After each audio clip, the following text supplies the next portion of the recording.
ജാതിക്കും മതത്തിനും അതീതമായി ഉദ്ദിഷ്ടകാര്യ സഫലീകരണത്തിന് ആയിരങ്ങൾക്ക് അത്താണിയായ മമ്പുറം മഖാം.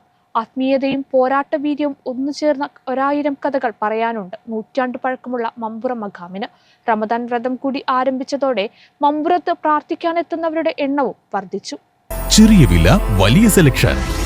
എടപ്പാളിന്റെ മനസ്സറിഞ്ഞ ആത്മബന്ധം. Sara silks, Thrissur road, Edappal.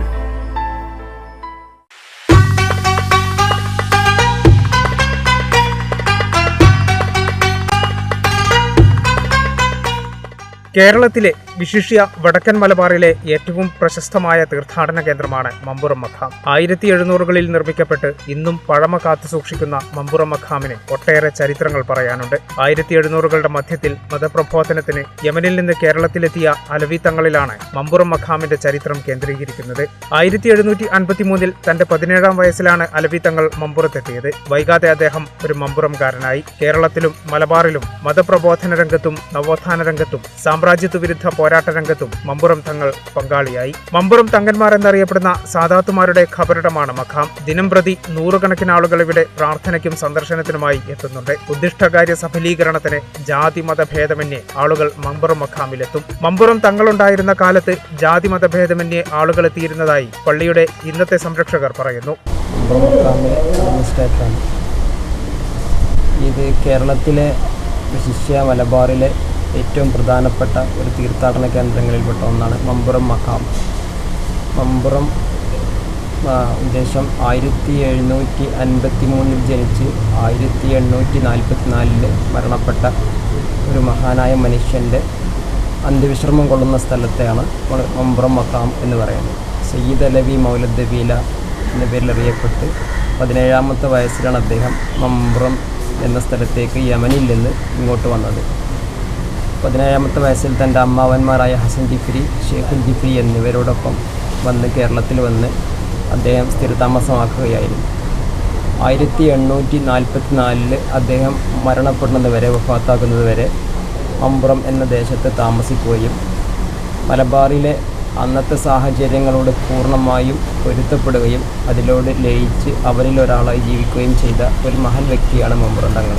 മതപ്രബോധനത്തിന് കേരളത്തിലെത്തിയ തങ്ങൾ വൈകാതെ കേരളത്തിലെ സാമുദായിക പരിഷ്കർത്താവും നവോത്ഥാന നായകനുമായി. അദ്ദേഹത്തിന്റെ മേൽനോട്ടത്തിൽ തെക്കേ മലബാറിൽ ധാരാളം പള്ളികളും പണിതു. സാമ്രാജ്യത്വ വിരുദ്ധ പോരാളിയായി. അന്നുകാലത്ത് നിലനിന്ന സാമൂഹ്യ ഉച്ചനീചത്വങ്ങൾക്കെതിരെ ശക്തമായ പ്രതികരിച്ച അദ്ദേഹം തികഞ്ഞ ഒരു വിപ്ലവകാരി കൂടിയായിരുന്നെന്ന് ചരിത്രം സാക്ഷ്യപ്പെടുത്തുന്നു. പിന്നെ ഇവിടെ ഏറ്റവും കൂടുതൽ ആളുകൾ ഇങ്ങോട്ട് വരുന്നത് ഇവിടെ എല്ലാ ആഴ്ചകളിലും വ്യാഴാഴ്ച നടക്കുന്ന സലാത്തിൽ പങ്കെടുക്കാനാണ്.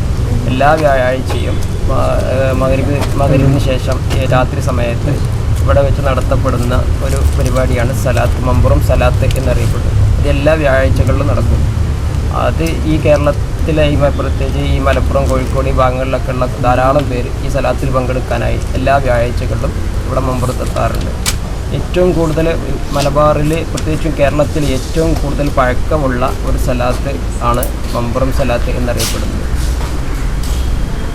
പിന്നെ ഇവിടെ വരുന്ന ജനങ്ങൾ പറഞ്ഞാൽ അവരുടെ ആ സങ്കടങ്ങളെ ബോധിപ്പിക്കാനും നേർച്ചയാക്കിയ കാര്യങ്ങൾ വീട്ടാനും പിന്നെ സിയാറത്ത് ചെയ്യാനും സന്ദർശിക്കാനും ഒക്കെ ആയിട്ട് മലബാറിൻ്റെ വിവിധ ഭാഗങ്ങളിൽ നിന്ന് പല ആളുകളും വരുന്നുണ്ട്. മമ്പുറം തങ്ങൾ ജീവിച്ചിരുന്ന കാലത്ത് അത് ജാതി മതഭേദമന്യേ മമ്പുറത്ത് വന്ന് തങ്ങളോട് അവരുടെ സാമ്പത്തികം, ശാരീരികം, രോഗം, മറ്റു കാര്യങ്ങൾ, അവരുടെ ജീവിതവുമായി ബന്ധപ്പെട്ട വ്യത്യസ്ത കാര്യങ്ങളൊക്കെ തങ്ങളോട് വന്ന് പരാതിപ്പെട്ട് സങ്കടം ബോധിപ്പിച്ച് തങ്ങളിൽ നിന്ന് അതിനുള്ള പരിഹാരങ്ങൾ വാങ്ങി അവർ ആ കാലത്ത് അങ്ങനെ ജനങ്ങൾ അദ്ദേഹത്തോട് അങ്ങനെ അടുത്ത് കൂടിയിരുന്നു. അത് അദ്ദേഹത്തിൻ്റെ വഫാത്തിന് ശേഷവും മരണത്തിന് ശേഷവും ഈ കേരളത്തിൻ്റെ പല ഭാഗങ്ങളിലെ ആൾക്കാരും മമ്പുറത്ത് അദ്ദേഹത്തിൻ്റെ മക്ബറയിൽ വന്ന് തങ്ങളോട് ഇവിടെയുള്ള ആൾക്കാരോട് സങ്കടം ബോധിപ്പിക്കുകയും കാര്യങ്ങൾ പറയുകയും അവരുടെ അതിനുള്ള പരിഹാരം തേടുകയും ചെയ്യുന്ന ഒരു സാമ്പ്രദായിക രീതി ഇവിടെ ഇപ്പോഴും തുടർന്നുകൊണ്ടിരിക്കുന്നുണ്ട്.